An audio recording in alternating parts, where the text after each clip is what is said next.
大家好，我是星星，欢迎来到 M2C 链上第4集。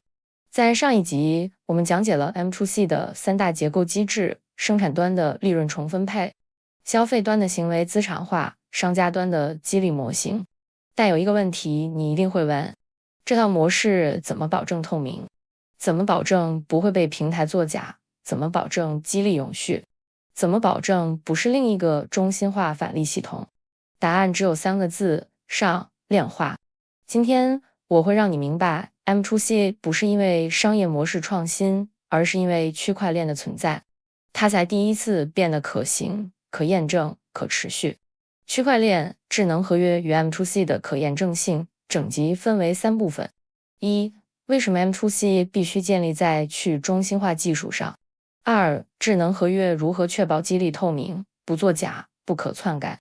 3. 代币化设计 AC 与多层价值流动模型如何支撑生态？我们一个一个拆解。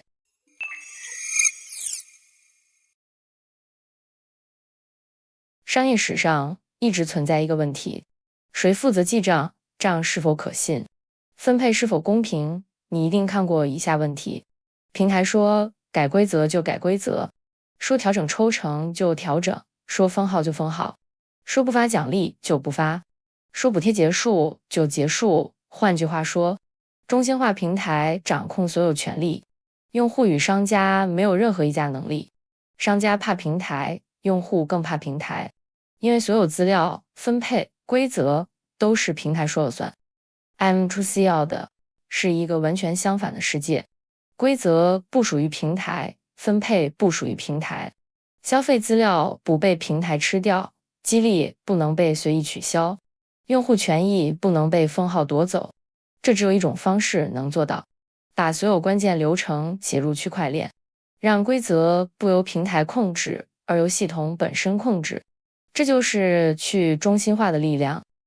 去中心化可以解决的3大问题： 1. 消费资料透明，每一笔消费、每一笔激励都能在链上查到，平台无法假账，无法作假，无法黑箱。 2. 激励分配不可篡改，规则写在智能合约里，谁都改不了，平台也无法取消或中断奖励。 3. 用户资产真正归自己，用户的代币在自己的钱包里，不是平台数据库里的一行程式码。这也很重要，平台给你的积分可以归0，但链上的代币不会因平台倒闭而消失。这就是区块链真正带来的信任革命。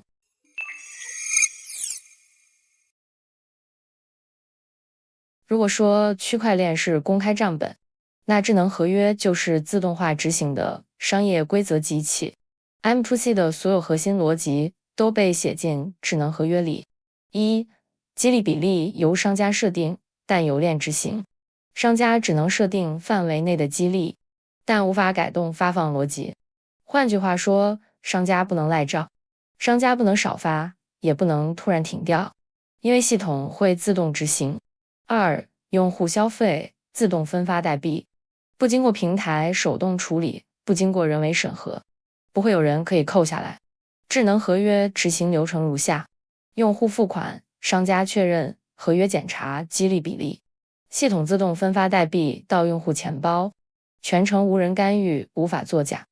3. 边界与规则全部公开透明，所有人都可以在区块链上查到，激励原则、分发比例、交易记录、代币总量、已发行量、剩余量完全透明。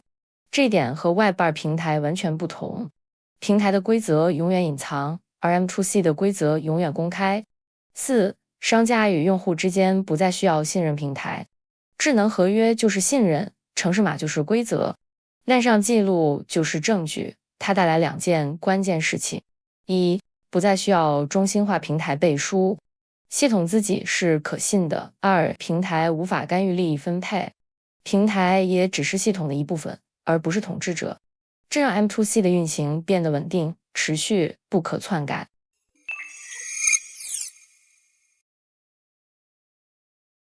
现在我们来讲大家最关心的：代币从哪里来，如何流通，能不能增值？这里我会用最简单的方法讲清楚。第一点， AC 不是积分，而是一种可流通的价值单位。它有以下特性：有总量，有流动性，有消耗场景，有奖励来源，有市场需求，有价格波动，有生态支撑，这些都是积分永远做不到的。AC 在系统里扮演什么角色？ AC 是整个生态的价值血液。第二点， AC 的来源是商家利润，而不是人头，不是平台补贴。这是 M2C 和所有返利模式最大的不同。不是资金盘，不是拆东墙补西墙，不是拉人头，不是平台补贴。 AC 的来源只有一个，商家愿意拿出部分利润来换取系统带给他的用户与销售，这是一个等价交换。商家获得低成本销售，稳定用户，提升回购，提升曝光，用户获得商品，激励代币，生态资产化的收益，这就是价值循环。第三点， AC 的价值来自3个方向：一、生态增大，需求增加，越多商家加入 AC 越有用；二、用户回购，流通增加，越多消费者持有 AC， 越需要使用与消耗；三、商家抵扣， AC 变成真实购买力， AC 能抵扣商品，它就有实际价值。这3件事让 AC 不再是虚拟数字，而是能换真商品的价值单位。第四点， AC 的模型核心在用后即消耗，这是关键。 AC 有使用场景，一旦使用就会被销毁。代币供给会比传统币种更健康，因为只要有人消费， AC 就会被消耗，这形成一个自然的供需循环，不是靠炒作，而是靠使用。今天你理解了 M2C 最重要的技术基础：一、区块链让所有资料公开透明，不可作假；二、智能合约让激励自动化，不可篡改；三、AC 代币模型让消费第一次能产生可累积的价值。三者加起来构成了 M2C 能真正运作的核心：透明、可信、可验证、可持续。这也是 M2C 和所有中心化平台永远的本质差别。第5集我们要讲的是经济篇 M2C 模式的经济学基础与理论突破。你将会理解消费如何从支出变成投资行为，为什么 M2C 是对传统经济学的一次挑战，消费资本论是什么，它有什么革命性， M2C 如何形成3边市场新结构，平台经济为什么必然被 M2C 颠覆。第5集会把 M2C 的经济逻辑讲到最透彻，这是全系列最有思想深度的一集，务必收看。